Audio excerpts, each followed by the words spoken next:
दोस्तों जय हिंद। मैं आपको बहुत से YouTube में वीडियो भेजता हूँ। उसका सिर्फ ये मतलब होता है कि जो हम शिक्षा आपको देते हैं या जो समाचार देते हैं या जो आपको लगता है आपके ध्यान में रखने के है, ये आपके लिए तो है ही, आप समाज के लिए भी है। मैं इतना समय आप लोगों के लिए निकालता हूँ कि आप स्वस्थ रहें, देश स्वस्थ रहे और हम लोग स्वस्थ रहें। आज मैंने पहले भी बताया था कि बच्चों में मोबाइल की आदत, वो आदत बड़ों को देख के होती है कि घर के सारे परिवार जब एक साथ खाना खाने भी बैठते हैं तो सब अपने अपने मोबाइल पे लेके बैठ जाते हैं और काम करते रहते हैं, आपस में बात नहीं करते हैं। एक साथ बैठ के खाना खाने का मतलब सिर्फ इतना होता है कि हम दिन भर में जो भी समस्याएं या जो भी प्रॉब्लम हमको हुई हो उनको हम नेगोशिएट आपस में कर लें और उसको सुलझा लें, लेकिन समस्या सुलझाते नहीं है।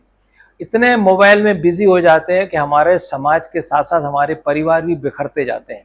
एक तो छोटे परिवार, फिर मोबाइल का सहारा, और मोबाइल के सहारा होने से भी आप लोग काम नहीं करते। अगर उस मोबाइल के काम करते हुए अगर आपके माँ बाप कुछ जरूरी काम बताते हैं तो आप चिड़चिड़ा जाते हैं और उनकी बेइज्जती करने की कोशिश करते हैं और कहते हैं आप लोग कुछ आता नहीं है, मैं मोबाइल के बगैर नहीं रह पा रहा हूँ, काम नहीं कर पा रहा हूँ।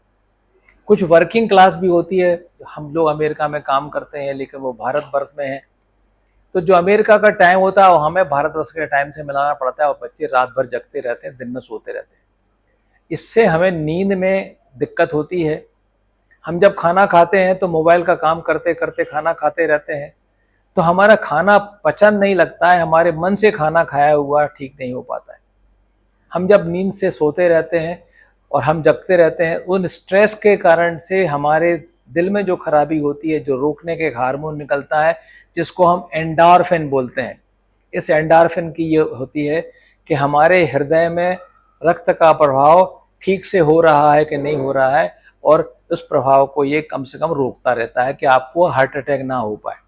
तो एंडोर्फिन, कभी हम हंसते नहीं हैं आपस में बैठ के, हंसने के लिए हम मोबाइल पे इमोजी में बोल देते हैं देखो ये हंस रहे हैं।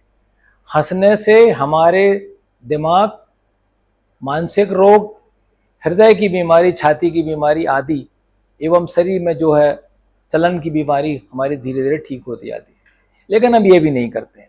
करते क्या है, हम मोबाइल देख रहे हैं, कम लाइट में देख रहे हैं, रात में भी देख रहे हैं, जिससे हमारे आंखों की रोशनी धीरे धीरे कम होती जाती है और इससे हमें चश्मा चढ़ जाता है। आपने देखा होगा छोटे छोटे बच्चे हैं, 8-10 साल के हैं, चश्मा, मोटा मोटा चश्मा पहने हुए।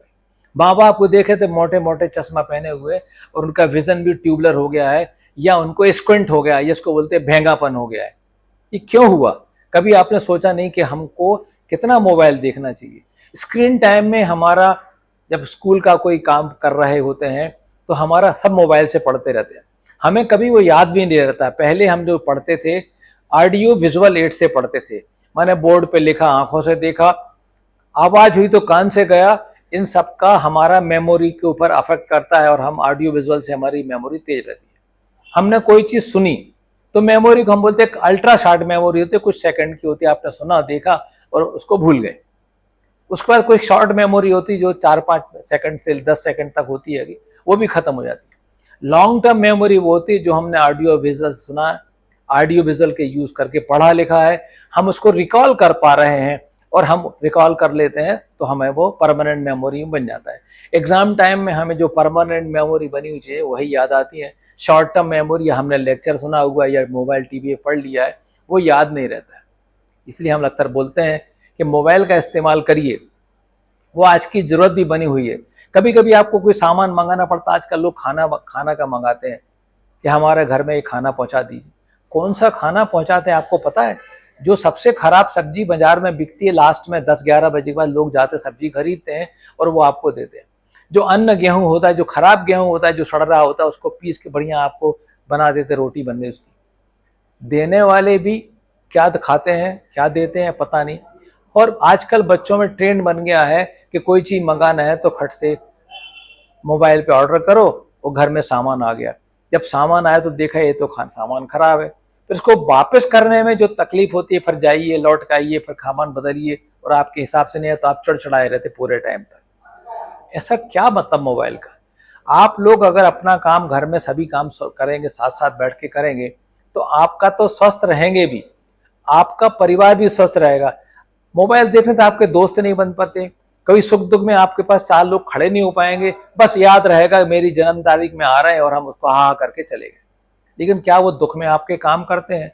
क्योंकि कबीरदास जी बोलते हैं, सुख में सुमरन सब करे, दुख में करे ना कोई। जो दुख में सुमरन करे उस दुख काहे को होए। माने आपका दोस्त अगर आपके दुख में खड़ा नहीं हुआ है तो आपका दोस्त नहीं है, वो सिर्फ गुड टाइम फ्रेंड है। ऐसे दोस्तों के साथ दोस्ती भी नहीं करना चाहिए। और आप अपने परिवार के साथ, भाई बहनों के साथ एक साथ बैठ के हंसें और खेलें। स्क्रीन टाइम हमारा 20 मिनट से 30 मिनट तक होना चाहिए, 24 घंटे। जो काम करने वाले हैं आजकल स्क्रीन टाइम के स्क्रीन सेवर ही बन गए हैं। आपने दिन में काम करिए, रात के टाइम करने में आपको तकलीफ हो सकती है। मेरी आपसे विनय निवेदन है, इस काम में सिर्फ परिवार के लोग ही सहायता से काम कर सकते हैं। परिवार के लोग अगर छोटे मोटे काम उनको बताएंगे तो घर के सारे काम करेंगे, इससे उनका मन भी लगा रहेगा। यात्रा में जाइए, घूमने जाइए, अखबार पढ़िए, बहुत से वो आती हैं इमोजी वगैरह बनी रहती, बहुत सी कोई पहेलियां बहुत सी होती हैं। आजकल देखा कोई भी सृजनकार नहीं हो रहा। बड़े बड़े लेखक जो पहले लिखा करते, विमल मित्र वगैरह जो लिखा करते थे, आजकल कोई लेखक मिलता है क्या? क्योंकि हम पढ़ते ही नहीं है। हमको भी कुछ पूछना होता समस्या का समाधान तो खट से हमने बोला कि हम गूगल से देख के पूछ लेते। गूगल कौन सी जानकारी देगा?